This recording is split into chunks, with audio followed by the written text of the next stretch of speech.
Good morning students. आज हम fundamental rights की बात करेंगे, मौलिक अधिकार। लास्ट क्लास में हमने प्रिम्बल कंप्लीट कर लिया था। आज हम आगे देखते हैं मौलिक अधिकार या फंडामेंटल राइट्स क्या हैं।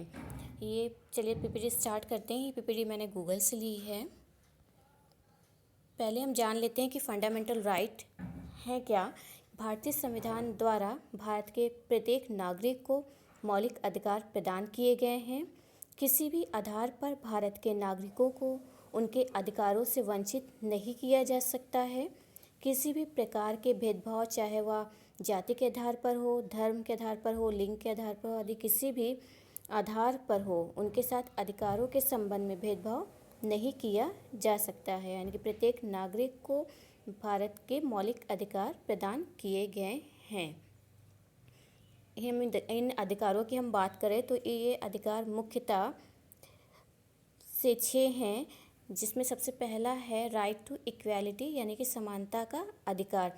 समानता का अधिकार इसको आर्टिकल 14 से लेकर 18 तक रखा गया है। यानी कि अनुच्छेद 14 से लेकर 18 तक समानता के अधिकार को रखा गया है। समानता कैसी? यानी कि किसी भी नागरिक के साथ किसी भी प्रकार का डिस्क्रिमिनेशन या भेदभाव नहीं दिखलाई पड़ेगा, चाहे वो धर्म के आधार पर हो, जाति के आधार पर हो, लिंग के आधार पर हो, जन्म स्थान के आधार पर हो। सबको समानता प्रदान की गई है। कानून के समक्ष सभी समान हैं। रोजगार में सभी को समान अवसर प्रदान करने, किसी की भी नागरिक के साथ अस्पृश्यता का व्यवहार न करने और सभी को समानता प्रदान की गई है राइट टू इक्वालिटी के अधिकार में। और इसको आर्टिकल 14 से लेकर 18 तक रखा गया है। नेक्स्ट देखते हैं हम राइट टू फ्रीडम, स्वतंत्रता का अधिकार। स्वतंत्रता के अधिकार को अनुच्छेद 19 से लेकर 22 तक रखा गया है। आर्टिकल 19 टू 22 स्वतंत्रता का अधिकार बतलाता है कि स्वतंत्रता का कौन स्वरूप, यानी कि हम वार्तालाप, अपने भावों को प्रकट कर सकते हैं, असेंबली सभा कर सकते हैं, संगठन कर सकते हैं, आ जा सकते हैं। ये सब स्वतंत्रता प्रदान की गई है। इसमें किसी भी प्रकार का कोई भी बंधन नहीं है। नेक्स्ट देखते हैं राइट अगेंस्ट एक्सप्लॉयटेशन, यानी कि शोषण के विरुद्ध अधिकार। शोषण के विरुद्ध अधिकार को अनुच्छेद 23 से लेकर 24 तक रखा गया है, आर्टिकल 23 टू 24। और इसमें किसी भी प्रकार का शोषण ह्यूमन बीइंग यानी कि मानव के को किसी भी प्रकार से शोषित करने या लेबर वर्ग को शोषित नहीं किया जा सकता है। साथ ही साथ 14 साल से कम उम्र के बच्चों को किसी भी प्रकार से फैक्ट्रीज़ में या उनको बाल मजदूरी नहीं कराई जा सकती है। ये राइट प्रदान किया गया है। नेक्स्ट देखते हैं right to freedom of religion, यानी कि धार्मिक स्वतंत्रता का अधिकार। धार्मिक स्वतंत्रता के अधिकार को आर्टिकल 25 टू 28 में रखा गया है, यानी कि अनुच्छेद 25 से लेकर 28 तक धार्मिक स्वतंत्रता के अधिकार को रखा गया है। भारत, जैसा कि भारत एक धर्मनिरपेक्ष राज्य है। धर्मनिरपेक्ष राज्य का तात्पर्य यहाँ पर सभी धर्मों को एक समान रखा गया है। किसी भी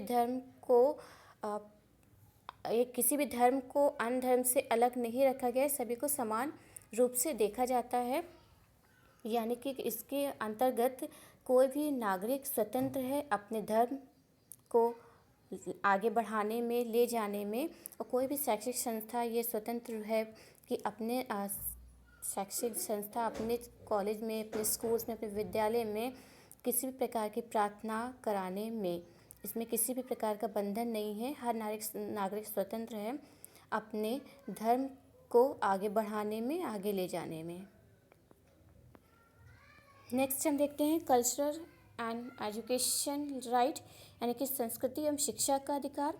संस्कृति एवं शिक्षा के अधिकार को आर्टिकल 29 टू 30 में रखा गया है, यानी कि अनुच्छेद 29 से लेके 30 तक इसको रखा गया है।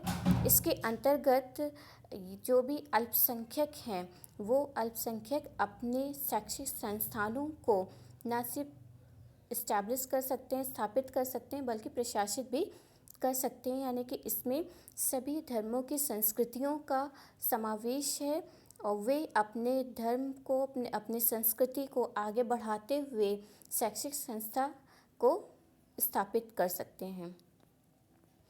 नेक्स्ट हम देखते हैं right to move on court, यानी कि इसको हम राइट टू कॉन्स्टिट्यूशनल रेमेडीज़ के नाम से भी जानते हैं, यानी कि संवैधानिक उपचारों का अधिकार।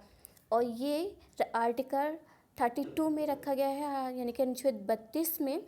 इसके अंतर्गत ये प्रावधान किया गया है कि संवैधानिक उपचारों का अधिकार वह साधन है जिसके द्वारा मौलिक अधिकारों का हनन होने पर इसकी रक्षा उच्चतम न्यायालय या उच्च न्यायालय द्वारा की जा सकती है।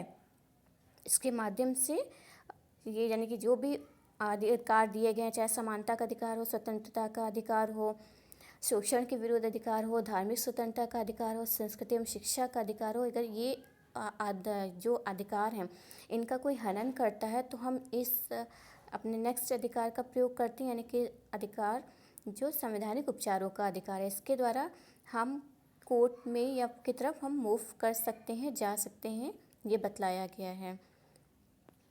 तो आज की क्लास में इतना ही। आपने मौलिक अधिकारों को देखा। नेक्स्ट वीडियो में कल हम नई टॉपिक के साथ आएंगे। आज के लिए इतना ही। Thank you.